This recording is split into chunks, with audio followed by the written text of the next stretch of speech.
Assalamualaikum warahmatullahi wabarakatuh. Kembali lagi di channel tutorial Marwazi. Kali ini kita akan bahas tentang bagaimana algoritma YouTube di 2024 ini. Algoritma YouTube di 2024 ini sangat menjanjikan ya bagi kreator-kreator baru, di mana dia bisa menstabilkan videonya, yaitu dengan satu alur, dia dengan satu cerita, dengan satu pendapat mereka, misalnya opini-opini politik, maka dia akan mudah untuk mendapatkan subscribernya. Juga begitu juga dengan viewernya. Kita perlu melihat sebuah tempat di mana misalnya kita memancing ikan ya, di mana kolam tersebut ikannya besar, tentu kita butuh yang namanya pancing yang besar, yaitu eh, kail yang besar ya, kailnya yang besar. Begitu juga dengan ada umpan, ada ikannya kecil-kecil, jadi kita butuh kail yang kecil. Nah, begitulah ada di tempat tersebut. Misalnya kita butuh short di tempat video tersebut, kita langsung kita upload short dengan cepat-cepat, mereka akan dapat subscriber kita dengan alur tema yang satu yang sama setiap harinya. Tentu itu akan dapat subscriber dengan cepat. Begitu juga dengan misalnya kalian ini adalah seorang pemancing di tempat umpannya yang diperlukan itu udang, atau umpannya itu dibutuhkan cacing, atau di situ butuhnya ikan umpannya. Jadi masukkan umpan sesuai tempatnya. Jadi sehingga kamu ini mudah mencari subscriber dan viewermu. Itulah kira-kira bagaimana algoritma di 2024 ini. Ya, short itu video short sangat mudah untuk mendapatkan subscriber di dalam melihat algoritma YouTube di 2024 ini.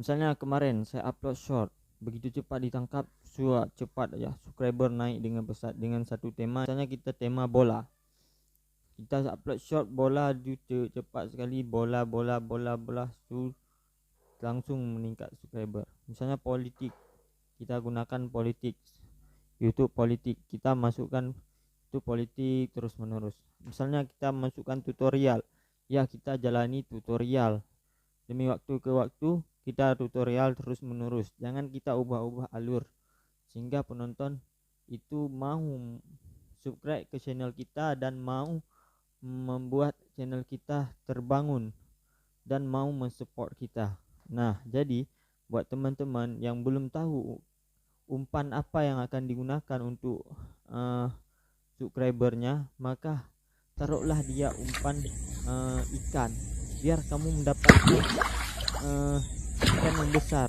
Juga taruhlah kail yang besar sehingga kamu mendapatkan yang besar. Lihatlah pemancing. Pemancing itu akan selalu mencari tempat di mana banyak ikannya, bukan di tempat yang tidak ada ikannya. Jika tempat itu tidak banyak ikannya, kenapa kita harus di situ? Itulah ciri-ciri cara mengekonomi yang baik. Jadi teman-teman, ini peluang bagi kalian di mana 270 juta penduduk Indonesia menggunakan jet-nya hanya 180 juta, sekarang meningkat terus menerus. Jadi gunakan ladang ini untuk mencari penghasilan kalian, mendapatkan penghasilan kalian di YouTube dengan cara smartphone kalian. Kalian bagikan video-video yang menarik sehingga penonton suka dan tertarik dengan channelmu. Ini adalah layaknya sebuah sinetron di TV. Kita menggunakan video ini untuk apa? Untuk mencari pelanggan, untuk mencari membangun channel kita. Atau kita bisa gunakan ini untuk berjualan juga boleh. Kamu di YouTube sekarang udah ada fitur shopping, jadi bisa juga kamu gunakan YouTube ini untuk jualan, sehingga kamu dapat membuat YouTube kamu semakin baik ke depannya. Misalnya kamu ada panggilan dari temanmu untuk segera datang ke YouTube mereka, kamu harus lakukan datang terus ke YouTube mereka untuk melakukan kolaborasi. Untuk apa? Untuk membuat channelmu semakin bagus. Kolaborasi ini juga penting untuk kamu yang punya channel yang baru-baru dibangunkan. Untuk apa? Untuk membuat channelmu semakin bagus performanya. Jadi jika kamu gunakan channelmu untuk membuat film komedi, juga sangat penting kolaborasi dengan pemain-pemain lainnya. Juga begitu jika channelmu kamu gunakan untuk film pendek, juga penting untuk meningkatkan pemain-pemain baru, menambah pemain-pemain baru sehingga kamu menjadi channel yang terpopuler di kalanganmu. Begitu juga jika kamu menggunakan channelmu sebagai stand up comedy, juga butuh yang namanya teman baru, kolaborasi ya.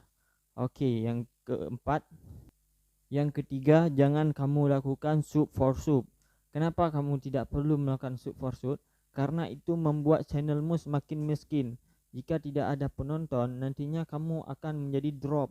Jadi sehingga penontonmu akan lari. Namun bila kamu melakukan sub for sub, itu fokus aja untuk melakukan peningkatan pertemanan submu. Jadi itu meningkatkan channelmu. Jika dilihat orang, orang akan tertarik. Ada penontonnya, ada sub for subnya. Jadi lakukanlah dengan HP-mu gunakan dua. Lakukanlah sub for sub dengan email baru. Lakukan dengan email baru boleh kamu lakukan sub for sub. Yang keempat, gunakan dua HP, minimal dua HP. Itu untuk memudahkan kamu memiliki subscriber baru. Kamu gunakan HP yang satu untuk menonton dan sub, dan itu tidak akan menjadi merang bagi channelmu, tapi akan menjadi channelmu berkembang dan akan direkomendasikan lagi videomu karena ada yang menonton sampai habis. Jadi kalau ada kamu 3 HP, maka gunakan ketiga HP-nya untuk menonton channelmu sendiri. HP itu gunakan untuk menonton channelmu. Misalnya adikmu, abangmu, ajak mereka untuk menonton channelmu. Begitulah cara untuk mendapatkan videomu direkomendasikan oleh orang lain. Jadi sekian untuk beberapa tip untuk mendapatkan videomu menarik atau orang tertarik dengan videomu. Jadi itulah tipnya. Jadi jangan lupa like, subscribe dan komen untuk channel ini. Channel ini channel baru, namun umurnya sudah 3 tahun tapi belum saya gerakkan karena tidak ada bahan yang akan saya gunakan. Kadang-kadang ini aktif, kadang-kadang tidak aktif. Sekarang saya mulai mengaktifkan kembali karena untuk meningkatkan traffic penghasilan saya. Assalamualaikum warahmatullahi wabarakatuh.